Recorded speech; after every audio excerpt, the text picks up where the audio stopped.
Hey, my name's Coleen. Here are my level up top 5 tips of how to create your business online with a digital website.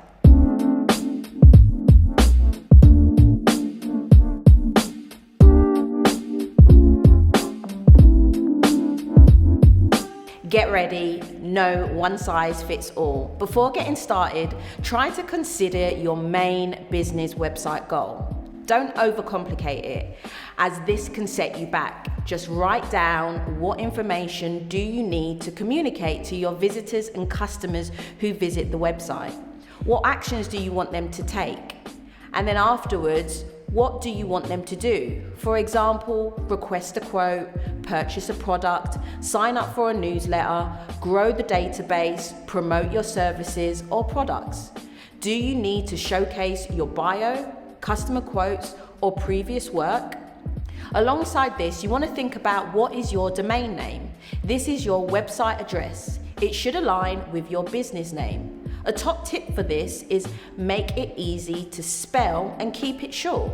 If you need assistance, visit domainwheel.com. Really cool website. Trusted providers I use to purchase domain include INS by 1&1, GoDaddy, and 123edge. All user-friendly. When creating a website, you'll need to connect your website to a hosting provider, which will allow your website to be more accessible online and also to store your files. If you are using Wix, Squarespace, or Shopify, this is included within your monthly or annual package. If you want to build using WordPress or another third party, you can purchase the hosting from your domain provider. Once you've purchased your domain, it's also worth purchasing an email address for your business. Let's keep it professional, as we don't want to see at Gmail, at Yahoo, at AOL. So here it is.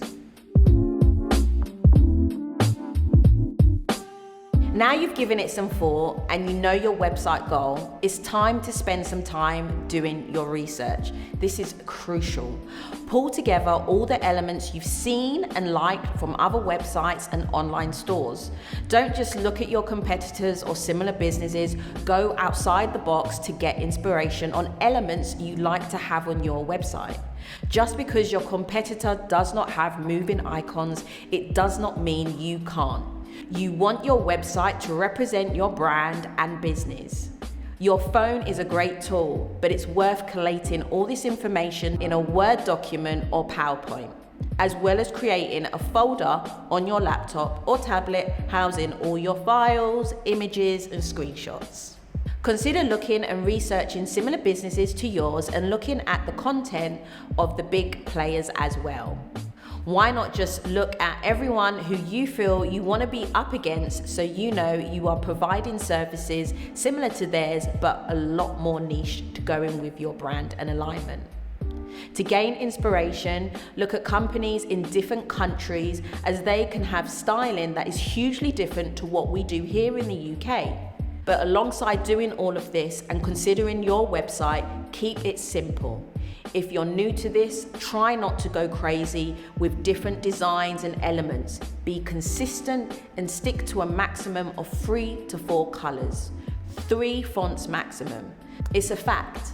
If your website contains too much information, styles and looks and very unbalanced, then visitors will be unable to retain the information and you could run the risk of losing them. Use a good balance of text, images, iconography to keep the page clean and sharp. When compiling your research, think about what page you'd like the content to feature on. What navigation will you need? What fields do you need on the contact form? What interactivity would you like to include? How would you like your pages to transition? All of this goes along with your brand and your style and the flow of whatever you do on your social platforms, how people meet you in person. All of this will all come together and be you with your website. In the same document, keep all of this together, outlining what you would like and what page designs you're going to go for. Tip: think about the future of your company as opposed to the current state. As you are building the website, you are in control of creating the content at a later stage. Not all the pages need to go live on launch day, but it's worth considering at the beginning. This just allows you to think of the future state as opposed to the current state that you're in right now.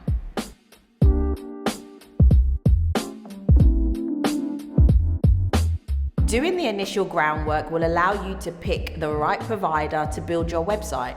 My personal favorite is Wix, and this is not because I'm a approved Wix partner, but because it's easy to upscale and downscale, as well as having hundreds of templates in the system that you can choose from. No matter what your requirements are, Wix has something for you. Now you know what you want, let's go on. Wix and Squarespace website builders offers loads of templates which you can customize to make it your own and suit your brand. With all your research and ideas, head over to both platforms to look through the templates and what they have to offer. It's best to do this before you become overwhelmed with a number of templates and not pick the right one or the easiest one to suit all your requirements. When viewing the templates, don't just look at the home page. Consider looking at all the other pages and sectors to make sure that you are choosing the elements following all the research you did at the beginning. Also look at the template pages for About Us, Contact, and Products and Services so that you know, yes, this template suits all my requirements and my needs. The great thing about website builders is that you can create professional looking websites without any coding or technical skills. You will come across some restrictions on some templates and feature limitations. However, it's still the cheapest and quickest and easiest way for anyone to build their own website on a budget. I get asked all the time, what's better between Wix and Squarespace? Well, Wix is good and it's an all good all-rounder, so there is something for everyone. Squarespace gives you absolute control of your design, but you'll need to have some understanding of code to unlock some of the features. Shopify is for you if you want to build an e-commerce empire with a vast range of features to support your sales growth. And then we have WordPress. It's great if you are a little bit more tech savvy and comfortable with code. You have great flexibility here, but requires more maintenance than any of the other all-in-one solutions.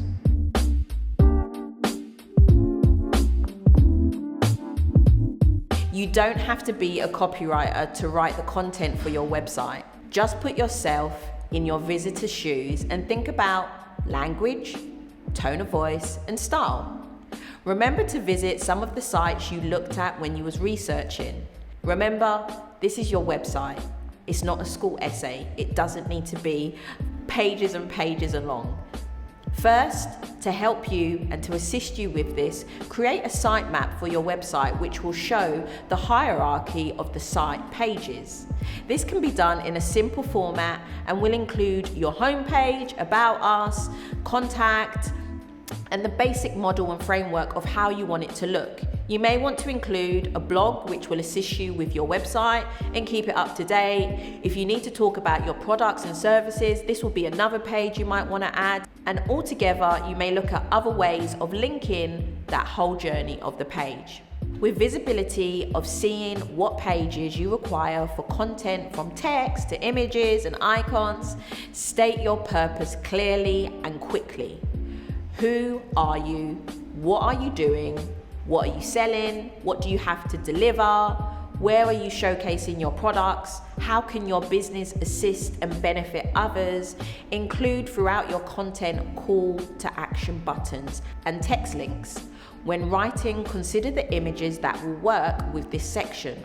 Tip: the homepage is the first thing visitors is going to see. Visitors should be able to understand what you do in the first 3 seconds of visiting your website. Include your business name in the copy as opposed to I, we, see. Don't make it sound like it's all about one individual, but an entity. Also include keywords and people and phrases so that people know who you are talking about. The content needs to serve purpose, and if it doesn't, remove it. Don't attempt to shoehorn things in just because it looks short. When someone is coming to read the content, they will read and move on to the next. Headlines are where you need to pay attention, as this will decide the difference between a visitor continuing to scroll and browse or a visitor leaving your website.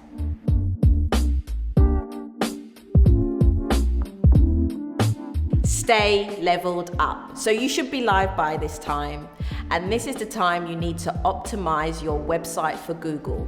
Make sure your site is mobile friendly. Check your URL names. So if it is the home page, make sure it's home. If it is products, make sure you've got products at the end, and be sure to look at your page descriptions, not just the home page. All of the pages need to have their own unique description. You want to be able for Google to read what you want them to read and tell everyone out there on the World Wide Web. Be sure to check and have easy navigation on your mobile version, on your tablet version, and desktop. Connect your socials and check forms to make sure they are working and routing correctly. And also, very, very key thing, if you are selling products on your site, be sure to get a security certificate, one that you can establish and purchase from your hosting provider. This just makes a difference to making sure that your site looks secure. In the web URL box, instead of it just saying HTTP, it will say HTTPS. And it will come and be included with a security icon that is displayed to let your visitors know that if I am going to make a payment on this site, it's going to be secure. You may want to have a look at your analytics. If you're using Wix or Squarespace, they have these implemented and integrated within the platform. But Google Analytics, great, but I think that might be another session.